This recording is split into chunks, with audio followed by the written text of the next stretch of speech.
ইনফিনিক্সের তরফ থেকে বড় সড়ো বাক্সটা আমাদের কাছে পাঠানো হয়েছে। আর বড় সড়ো বাক্স মানেই এতক্ষণে বুঝে গেছেন এটা একটা স্পেশাল বক্স। এটা হচ্ছে ইনফিনিক্স জিরো 2023 সিরিজের অ্যান্টম্যান এডিশনের বক্স। বক্সের উপরের দিকে ইনফিনিক্সের লোগো দেওয়া একটা ফ্লাক্স রয়েছে, ঠিক তার নিচের দিকে রয়েছে অ্যান্টম্যানের বেশ কিছু স্টিকার এবং তার নিচে রয়েছে স্মার্টফোনটা। স্মার্টফোনের বক্সটাও এবার ইনফিনিক্স এত সুন্দরভাবে সাজিয়েছে না যে সত্যি দেখার মতো। যাই হোক, স্মার্টফোনের বক্স তো আর আমরা ধুয়ে জল খাবো না, আমরা দেখবো স্মার্টফোনটাকে। আর আমাদের হাতে চলে এসেছে Infinix zero 5G 2023 turbo edition. স্মার্টফোনটাকে কি চমৎকার দেখতে, একবার শুধু দেখুন। কালারটা দেখলে না যে কেউ এর প্রেমে পড়ে যাবে। ওই লাক্সারি রেসিং কার এডিশন যেগুলো হয় ঠিক তার মতো একটা কালার ডিজাইন দেওয়ার চেষ্টা করেছে ইনফিনিক্স। এখানে Infinix vegan leather design use করেছে। এছাড়াও ইউনিকার্ভ একটা ডিজাইন রয়েছে। একটা প্যানেলের ওপরেই ফোনটা রয়েছে, এখানে ক্যামেরার জন্য আলাদা কোনো কিন্তু সেপারেশন নেই। ব্যাক প্যানেলটা নো ডাউট একটা প্রিমিয়াম ফিল দিচ্ছে। এছাড়াও ব্যাক প্যানেলের উপর একটা হালকা টেক্সচার অ্যাড করা হয়েছে, ফলে হাতের ফিঙ্গারপ্রিন্ট কিন্তু অতটাও আসছে না। আর 199 গ্রাম ওজনের ফোনটা যথেষ্ট হ্যান্ডি। আপনার হাত যদি একটু বড় হয় আপনি এক হাতেই ফোনটা ইউজ করে নিতে পারবেন। এছাড়াও ফোনটার ডিজাইনের উপরের দিকেই রয়েছে একটা secondary noise cancellation button. Infinix এখানে বুঝেই দিয়েছে তারা কিন্তু একটা প্রিমিয়াম সেগমেন্টের ফোন লঞ্চ করেছে। এছাড়াও ফোনটার ডান দিকে রয়েছে পাওয়ার অন অফ কি, ঠিক তার নিচের দিকে রয়েছে fingerprint sensor as well as power on off button. আর ফিঙ্গারপ্রিন্ট সেন্সার খুবই দ্রুত কাজ করছে। আমার হাতে টুকটাক ঘাম হয়, তার সত্ত্বেও ফিঙ্গারপ্রিন্ট সেন্সারে একটুও প্রবলেম হয়নি। 10 আউট অফ 10 কাজ করছে। নিচের দিকে রয়েছে একটা 3.5mm হেডফোন জ্যাক, একটা স্পিকার গ্রিল, একটা মাইক। এছাড়াও এখানে রয়েছে ইউএসবি টাইপ সি পোর্ট ফোনটাকে চার্জ করার জন্য।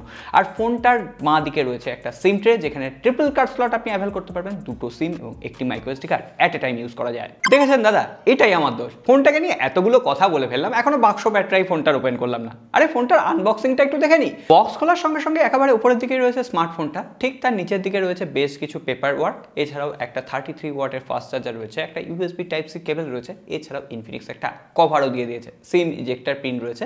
আর আমাদের কিনে নেওয়ার জন্য ডলার রয়েছে। কিন্তু ইনফিনিক্স জানে না যে আমাদেরকে কেনা যায় না। আমরা সত্যিটা সবার সামনে তুলে আনবই। তাহলেও কি এই ফোনটার কোনো গুপ্ত সত্যি আছে? তাহলে এবার ফোনটার ডিসপ্লে কোয়ালিটি কেমন? ফোনটাই রয়েছে একটা বড়সড় ডিসপ্লে 6.78 ইঞ্চি। এছাড়াও এই ডিসপ্লেটা কিন্তু একটা এলটিপিএস ডিসপ্লে, যেটা আইপিএস এলসিডি প্যানেলের ডিসপ্লে থেকে কোয়ালিটি একটু বেটার। এছাড়াও এখানে 120 হার্জের রিফ্রেশ রেট রয়েছে, 240 হার্জের টাচ স্যাম্পলিং রেট রয়েছে। এছাড়াও অটো সুইচিং অপশন রয়েছে, অর্থাৎ ডিসপ্লে নিজেই ঠিক করে নেবে যে এখন কত হার্জের ডিসপ্লে রান করা উচিত। এছাড়াও এখানে অ্যাপ্লিকেশন ওপেনিং স্পিড বলুন, সোয়াইপ টাচ বলুন, এখানে স্মুথ এক্সপিরিয়েন্স পাওয়া যাচ্ছে। এছাড়াও এখানে ডিসপ্লে প্রোটেকশন হিসেবে এনইজি গ্লাস প্রোটেকশন দেওয়া রয়েছে।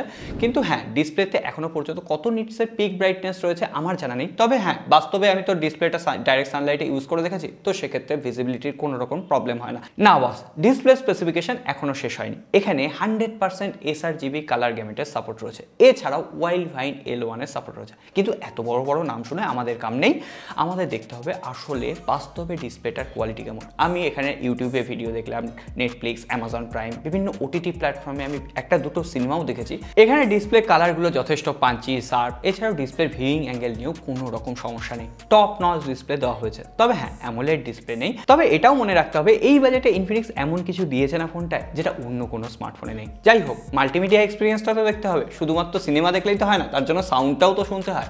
এখানেও একটা খুঁত রয়ে গেছে। এখানে সিঙ্গেল বটম ফায়ারিং স্পিকার দেওয়া হয়েছে, যেটা যথেষ্ট loud, base, vocal, triple, instrumental সবকটা ঠিকঠাকভাবে ম্যানেজ করতে পারছে, ব্যালেন্স সাউন্ড প্রোভাইড করছে। তবে হ্যাঁ, এই প্রাইস পয়েন্টে ডুয়েল স্পিকার ইনফিনিক্সের কাছ থেকে আমরা আজও আশা করি। তবে বললাম না, এই প্রাইস পয়েন্টে ইনফিনিক্স এই ফোনটার এমন কিছু দিয়েছে যেটা অন্য কোনো স্মার্টফোন নেই। হ্যাঁ, তখন থেকে এই প্রাইস পয়েন্টে বলে যাচ্ছি। এবার বলে দিই প্রাইস পয়েন্টটা। এটা ইন্ডিয়ান মার্কেটে 19,999 রুপিতে লঞ্চ করা হয়েছে। যাই হোক, অফার পিরিয়ড কাজে লাগালে বেশ কিছু টাকা আরও কমে আসবে। আর বাংলাদেশে মোটামুটি আপনি ধরে রাখতে পারেন 26 থেকে 27 হাজার টাকায় সামনের মাস থেকে এই ফোনটা আপনাদের কাছে অ্যাভেলেবেল হয়ে যাবে। ইনফিনিক্স এই ফোনটা ইউজ করেছে মিডিয়াটেকের ডায়মেনসিটি 1080 চিপসেট। এই চিপসেটটা কিন্তু আমাদের একেবারে অচেনা চিপসেট নয়। Already Redmi note 12 pro, Realme 10 pro এই সমস্ত ফোনগুলোই আমরা পেয়েছি, যে ফোনগুলোর দাম অন্তত 25,000 রুপি। তো সেক্ষেত্রে অবশ্যই একটা পাওয়ারফুল চিপসেট ইউজ করে ইনফিনিক্স বুঝিয়ে দিয়েছে তারা এই স্মার্টফোনটা, যারা পারফরমেন্স সেন্ট্রিক স্মার্টফোন খুঁজছেন তাদের জন্য টার্গেট করে তৈরি করা। 5 লাখের কাছাকাছি Antutu স্কোর এসছে, DDR4X র্যাম রয়েছে, UFS 2.2 স্টোরেজ টাইপ রয়েছে। এছাড়াও বেস ভ্যারিয়েন্টে 8GB RAM, 256GB internal memory দেওয়া হয়েছে। এছাড়াও 5GB আপনি ভার্চুয়াল মেমোরির সাথে 13GB র্যামের সাপোর্ট পেয়ে যাবেন। যাই হোক, আবার সেই আমরা বস্তা পচা স্পেসিফিকেশনে চলে আসছি। কিন্তু আদপে পারফরমেন্স কেমন দিল? এই ফোনটা থেকে আমি স্মুথ পারফরমেন্স পেয়েছি। ডেইলি লাইফে যে সমস্ত অ্যাপ্লিকেশনগুলো আমি মেনলি ইউজ করি, সোশ্যাল মিডিয়া অ্যাপ্লিকেশন রয়েছে, ফেসবুক, টুইটার, ইনস্টাগ্রাম। আমি ইনস্টাগ্রামে দু একটা ছবিও এখানে পোস্ট করলাম। তো একেবারে স্মুথ পারফরমেন্স দিচ্ছে, কোথাও একটু ল্যাগ আমি পাইনি বা কোথাও আনওয়ান্টেড অ্যাপ্লিকেশন ক্র্যাশ করে যাওয়ার মতো অসুবিধা কিন্তু হয়নি। এছাড়াও আমি এই ফোনটা দিয়ে লং সেশনে গেমিং করে দেখেছি, কল অফ ডিউটি খেলেছি আর লুকিয়ে লুকিয়ে পাবজিও খেলেছি। আপনারা জানেন পাবজি ব্যান, কিন্তু হ্যাঁ এখানে কোনো রকম ওভার হিটিংয়ের মতো সমস্যা পাইনি, ফ্রেম ড্রপও কিন্তু খুব একটা হয়নি, একদম পাবজি মাখনের মতো চলেছিল। তবে হ্যাঁ কয়েক জায়গায় এফপিএস একটু ড্রপ করে, কল অফ ডিউটি ফ্রি ফায়ারের মতো গেম আপনি নন স্টপ খেলতে পারবেন, সেখানে এফপিএসও কিন্তু একটু ফল করছে না। 20,000 রুপিতে আপনারা যারা সেরা পারফরমেন্স সেন্ট্রিক স্মার্টফোন চাইছেন তাদের জন্য এই স্মার্টফোনটাকে রেকমেন্ড করাই যায়। তবে হ্যাঁ গেমারদের জন্য এখানে আরও একটা অ্যাডভান্টেজ রয়েছে, এখানে ডার্লিং 2.0 সাপোর্ট রয়েছে, এছাড়াও 6 লেয়ার কুলিং টেকনোলজি ইউজ করা হয়েছে, ফলে লং সেশনেও ফোনটা একটু মাথা গরম করছে না, মানে ওভারহিট হচ্ছে না আর কি। ইনফিনিক্সের ইউআই অনেক স্টেবল হয়েছে মানছি, অ্যাপ্লিকেশন ক্র্যাশ করছে না, অনেক ফিচার্স রয়েছে, মোটামুটি সমস্ত ফিচার্সই আপনি শাওমি ইউআই বা রিয়েলমি ইউআই যেগুলো পান সেগুলো ইনফিনিক্সের ইউআই চলে এসেছে। Out of the box Android 12 রয়েছে, আমার মতে এখানে অ্যান্ড্রয়েড 13 থাকা উচিত ছিল। আর ইনফিনিক্স অলরেডি প্রমিস করেছে তারা একটা অপারেটিং সিস্টেম আপডেট এবং 2 বছর পর্যন্ত সিকিউরিটি প্যাচ লেভেলের আপডেট দেবে, অর্থাৎ অ্যান্ড্রয়েড 13 আপডেট আপনারা খুব তাড়াতাড়ি রিসিভ করবেন। তবে আরও একটা জায়গায় আমার খারাপ লেগেছে, ইনফিনিক্স এখানে ব্লোটওয়্যার তো দেয়নি, এমনকি রিয়েলমির ফোনে যেমন আমরা অ্যাডাল্ট ব্লোটওয়্যার পেয়েছিলাম সেই সমস্ত দিকেও ইনফিনিক্স হাঁটেনি, কিন্তু ইনফিনিক্সের বেশ কিছু অফিসিয়াল অ্যাপ্লিকেশন এখানে দেওয়া হয়েছে, যে অ্যাপ্লিকেশনগুলো হয়তো আপনার পার্সোনাল লাইফে কাজ করবে না, সেগুলোকে না আপনি ডিসেবল করতে পারবেন না আপনি আনইনস্টল করতে পারবেন। তাহলে এবার একটু ফোন টোন করে দেখা যাক। আর ফোন করার কথা যখন চলে এলো তখন বলে দিই এখানে আপনি কোনো রকম অ্যানাউন্সমেন্ট ছাড়াই কল রেকর্ড করতে পারবেন। তার থেকেও বড় কথা এখানে দুটো সিমেই কিন্তু 5G অপশান রয়েছে, আর এখানে 5G VoNR অপশান রয়েছে। যতবার দেখছি না ফোনটার প্রেমে পড়ে যাচ্ছি, কি সুন্দর ডিজাইন তাই না? যাই হোক, হালকা পাতলা এই ফোনটাতে 5000 mAh ভরে দেওয়া হয়েছে, এছাড়াও 33 ওয়াটের ফাস্ট চার্জার দেওয়া হয়েছে। আমি সারাদিন ফোনটাকে ইউজ করে দেখেছি, মোটামুটি আপনি 7 থেকে 7.5 ঘন্টা স্ক্রিন অন টাইম পেয়ে যাবেন। আর এখানে ফোনটা ফুল চার্জ করতে মোটামুটি আমার 1.5 ঘন্টার কাছাকাছি টাইম লেগে গেছে। তবে ফোনটা কিনলেই তো হবে না, ফোনটা কিনে যদি গড়বড় হয় তাহলে তার সাপোর্টটাও দেখে নিতে হবে। ইনফিনিক্স ক্লেম করছে তারা 1186টা সার্ভিস সেন্টার খুলে ফেলেছে। আর বেশি কথা বাড়াবো না, এবার সরাসরি ক্যামেরা সেকশনে চলে আসবো।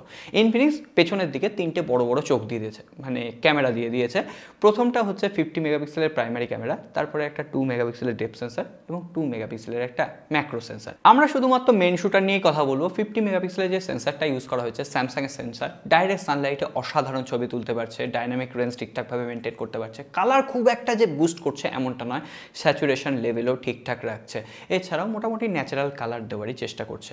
ছবি শার্পনেস ক্লিয়ারিটি ওভারঅল যথেষ্ট ভালো ছিল, লো লাইটেও বেশ ভালোভাবেই ছবি ক্যাপচার করা যাচ্ছে। তবে হ্যাঁ কিছু কিছু জায়গায় হয়তো নয়েজ চলে আসছে, তবে এটা একটা এই বাজেটের ফোন হিসেবে খুবই স্বাভাবিক। আর আমি যদি পোর্ট্রেট সেন্সারের কথা বলি, ডাইরেক্ট সানলাইটে এজ টু এজ ডিরেকশন একদম পারফেক্ট ছিল, লো লাইটে কোথাও কোথাও একটু কিন্তু edge to edge direction perfectly manage করতে পারে না।